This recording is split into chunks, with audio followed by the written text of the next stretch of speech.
26º dia, livro do Êxodo, capítulo 7,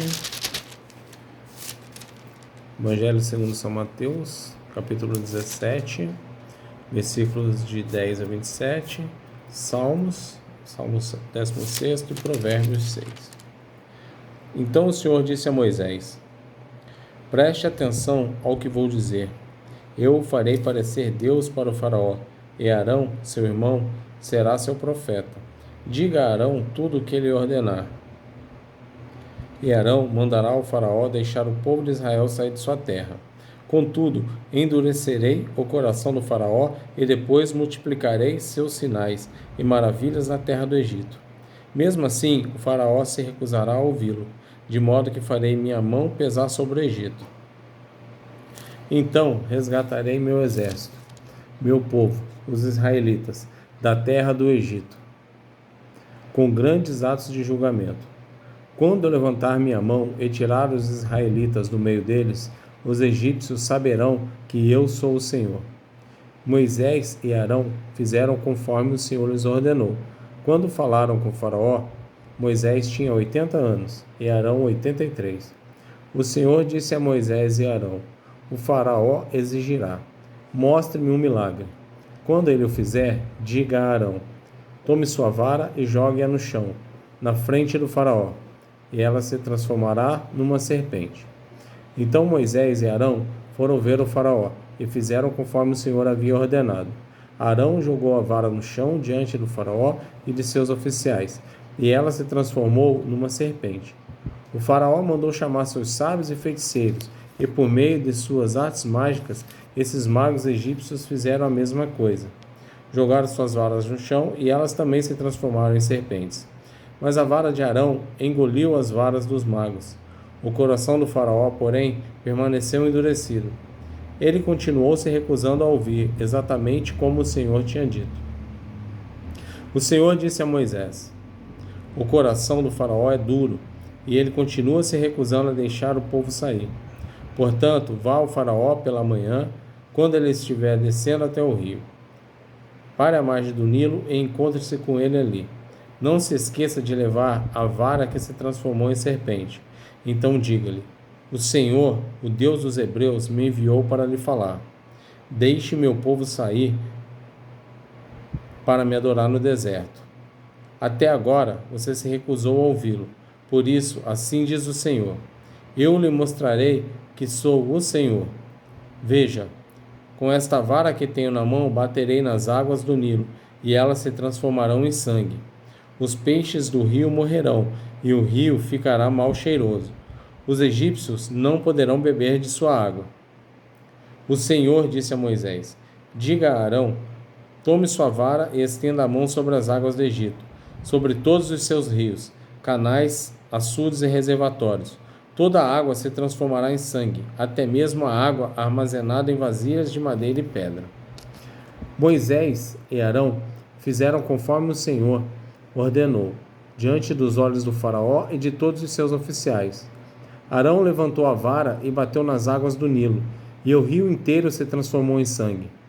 Os peixes do rio morreram e a água ficou mal cheirosa, que os egípcios não podiam bebê-la. Havia sangue em toda a terra do Egito. Mais uma vez, porém, os magos do Egito usaram sua mágica e também transformaram a água em sangue, e o coração do faraó continuou endurecido. Ele se recusou a ouvir Moisés e Arão, como o Senhor tinha dito. O faraó voltou para seu palácio e não pensou mais no assunto. Todos os egípcios cavaram as margens do rio para encontrar água potável, pois não podiam beber da água do Nilo. 7 dias se passaram desde o momento em que o Senhor feriu o Nilo. Então o Senhor disse a Moisés: volte ao faraó e anuncie: assim diz o Senhor, deixe meu povo sair para me adorar. Se você se recusar a deixá-lo sair, enviarei uma praga de rãs sobre todo o seu território. O rio Nilo fervilhará de rãs. Elas subirão do rio e invadirão seu palácio, e até mesmo seu quarto e sua cama. Entrarão nas casas de seus oficiais e de seu povo, saltarão para dentro dos fornos e das tigelas de amassar pão. As rãs avançarão sobre você, sobre seu povo e sobre todos os seus oficiais. O Senhor também disse a Moisés: Diga a Arão: estenda a vara que traz em sua mão sobre os rios, canais e açudes do Egito, e faça subir rãs sobre toda a terra. Arão estendeu a mão sobre as águas do Egito, e as rãs subiram e cobriram toda a terra. Os magos, porém, usaram suas artes mágicas para imitar a praga, e também fizeram aparecer rãs sobre a terra do Egito. Então o faraó convocou Moisés e Arão e disse: Supliquem ao Senhor que afaste as rãs de mim e de meu povo. Deixarei seu povo sair para oferecer sacrifícios ao Senhor. Pois escolha a hora, respondeu Moisés. Diga-me quando deseja que eu suplique pelo faraó, por seus oficiais e por seu povo. Então o faraó e suas casas ficarão livres das rãs, e elas permanecerão apenas no rio Nilo. Que seja de manhã, disse o faraó. Será como o faraó disse, respondeu Moisés. Então saberá que não há ninguém como o Senhor, nosso Deus. As rãs deixarão o faraó e suas casas, seus oficiais e seu povo, e permanecerão apenas no rio Nilo. Moisés e Arão saíram do palácio do faraó, e Moisés clamou ao Senhor a respeito das rãs que ele havia mandado para afligir o faraó. O Senhor fez exatamente conforme Moisés tinha dito. Todas as rãs nas casas, nos pátios e nos campos morreram. Os egípcios as juntaram aos montes, e um fedor terrível encheu a terra. Mas, quando o faraó percebeu que a situação havia melhorado, seu coração se endureceu, e ele se recusou a dar ouvidos a Moisés e Arão, como o Senhor tinha dito. Então o Senhor disse a Moisés: Diga a Arão, estenda a vara e bata no chão. O pó se transformará em enxames de piolhos em toda a terra do Egito. Moisés e Arão assim fizeram. Quando Arão estendeu a mão e bateu no chão com a vara, piolhos infestaram toda a terra e cobriram os egípcios e seus animais. Todo o pó da terra do Egito se transformou em piolhos. Os magos do faraó tentaram fazer o mesmo com suas artes mágicas, mas não conseguiram, e os piolhos cobriram tudo, tanto as pessoas como os animais. Isso é o dedo de Deus, exclamaram os magos do faraó. Mas o coração do faraó continuou endurecido, recusou-se a ouvi-los, como o Senhor tinha dito. Em seguida, o Senhor disse a Moisés: Levante-se cedo amanhã e coloque-se diante do faraó. Quando ele descer ao rio, diga-lhe: Assim diz o Senhor, deixe meu povo sair para me adorar. Se você se recusar, enviarei enxames de moscas sobre você, seus oficiais, seu povo e sobre todas as casas. Os lares dos egípcios e todo o chão ficarão cheios de moscas. Desta vez, porém, pouparei a região de Gósen, onde meu povo vive. Lá não aparecerão moscas. Então você saberá que eu sou o Senhor, e que estou presente até mesmo no meio de sua terra. Farei clara distinção entre o meu povo e o seu. Esse sinal acontecerá amanhã. O Senhor fez exatamente o que disse. Um denso enxame de moscas encheu o palácio do faraó e as casas de seus oficiais. Todo o Egito ficou em estado de calamidade por causa das moscas. O faraó mandou chamar Moisés e Arão e disse: Vão e ofereçam sacrifícios ao seu Deus, mas façam-no aqui mesmo, nesta terra. Não seria certo, respondeu Moisés. Os sacrifícios que oferecemos ao Senhor, nosso Deus, são detestáveis aos egípcios. Se apresentarmos aqui mesmo nossos sacrifícios, que os egípcios consideram detestáveis, eles nos apedrejarão. Para oferecer sacrifícios ao Senhor, nosso Deus, precisamos fazer uma viagem de 3 dias ao deserto, como ele ordenou.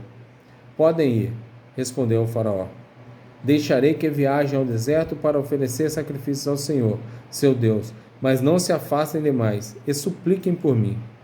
Moisés respondeu: Assim que sairmos de sua presença, suplicaremos ao Senhor, e amanhã os enxames de moscas deixarão o faraó, seus oficiais e todo o seu povo. Mas fique avisado, ó faraó, de que não deve mentir novamente, recusando-se a deixar o povo sair para sacrificar ao Senhor. Moisés saiu do palácio do faraó e suplicou ao Senhor que removesse todas as moscas. O Senhor atendeu Moisés e fez os enxames de moscas deixarem o faraó, seus oficiais e seu povo. Não restou uma só mosca, mas o coração do faraó se endureceu outra vez, e ele se recusou a deixar o povo sair. O Senhor ordenou a Moisés: volte ao faraó e diga-lhe: assim diz o Senhor, o Deus dos hebreus, deixe meu povo sair para adorar. Se você continuar a detê-lo e a recusar-se a deixá-lo sair, a mão do Senhor ferirá com uma praga mortal todos os seus animais, cavalos, jumentos, camelos, bois e ovelhas. Mais uma vez, porém, o Senhor fará distinção entre os animais dos israelitas e os dos egípcios. Não morrerá um só animal de Israel. O Senhor já definiu quando a praga começará. Amanhã o Senhor ferirá a terra. O Senhor fez como tinha dito. Na manhã seguinte, todos os animais dos egípcios morreram, mas os israelitas não perderam um só animal. O faraó mandou investigar e confirmou que o povo de Israel não havia perdido um só animal. Ainda assim, o coração do faraó permaneceu endurecido, e ele continuou se recusando a deixar o povo sair. Agora, Evangelho segundo São Mateus, capítulo 17, versículos de 10 a 27. Os discípulos lhe perguntaram: por que os mestres da lei afirmam que é necessário que Elias volte antes que o Cristo venha? Jesus respondeu: de fato, Elias vem e restaurará tudo. Eu, porém, lhes digo: Elias já veio, mas não o reconheceram e preferiram maltratá-lo. Da mesma forma, também farão o Filho do Homem sofrer. Então os discípulos entenderam que ele estava falando de João Batista. Ao pé do monte, uma grande multidão os esperava. O homem veio, ajoelhou-se diante de Jesus e disse: Senhor, tenha misericórdia do meu filho. Ele tem convulsões e sofre terrivelmente. Muitas vezes cai no fogo ou na água. Eu o trouxe a seus discípulos, mas eles não puderam curá-lo. Jesus disse: geração incrédula e corrompida, até quando estarei com vocês? Até quando terei de suportá-los? Tragam o menino para cá. Então Jesus repreendeu o demônio e ele saiu do menino, que ficou curado a partir daquele momento. Mais tarde, os discípulos perguntaram a Jesus em particular: por que não conseguimos expulsar aquele demônio? Porque a sua fé é muito pequena, respondeu Jesus. Eu lhes digo a verdade, se tivessem fé, ainda que do tamanho de uma semente de mostarda, poderiam dizer a este monte: mova-se daqui para lá, e ele se moveria. Nada seria impossível para vocês, mas essa espécie não sai senão com oração e jejum. Quando voltaram a se reunir na Galiléia, Jesus lhes disse: o Filho do Homem será traído, entregue em mãos humanas, será morto, mas no terceiro dia ressuscitará. E os discípulos se encheram de tristeza. Quando Jesus e os seus discípulos chegaram a Cafarnaum, os cobradores do imposto do templo abordaram Pedro e lhe perguntaram: seu mestre não paga o imposto no templo? Sim, paga, respondeu Pedro. Em seguida entrou em casa. Antes que ele tivesse oportunidade de falar, Jesus lhe perguntou: o que você acha, Simão? O que os reis costumam fazer? Cobram impostos de seu povo ou dos povos conquistados? Cobram dos povos conquistados, respondeu Pedro. Pois bem, disse Jesus, os cidadãos estão isentos, mas, como não queremos que se ofendam, desça até o mar e jogue o anzol. Abra a boca do primeiro peixe que pegar, e ali encontrará uma moeda de prata. Pegue-a e use-a para pagar os impostos por nós dois. Salmos 16, versículos 7 a 11. Louvarei o Senhor, que me guia. Mesmo à noite, meu coração me ensina. Sei que o Senhor está sempre comigo. Não serei abalado, pois Ele está à minha direita. Não é de admirar que meu coração esteja alegre e eu exulte. Meu corpo repousa em segurança. Pois tu não deixarás minha alma entre os mortos, nem permitirás que teu santo apodreça no túmulo. Tu me mostrarás o caminho da vida e me darás a alegria de tua presença e o prazer de viver contigo para sempre. Provérbios 6, de 30 a 35. Pode-se encontrar desculpa para o ladrão que rouba, porque ele está com fome. Ainda assim, se for apanhado, terá de pagar 7 vezes o que roubou, mesmo que precise vender tudo que há em sua casa. Mas o homem que comete adultério não tem juízo, pois destrói a si mesmo. Será ferido e desonrado, e sua vergonha jamais se apagará. Porque o marido ciumento ficará furioso, e não terá misericórdia quando se vingar. Não aceitará compensação alguma, nem se satisfará com os presentes mais valiosos.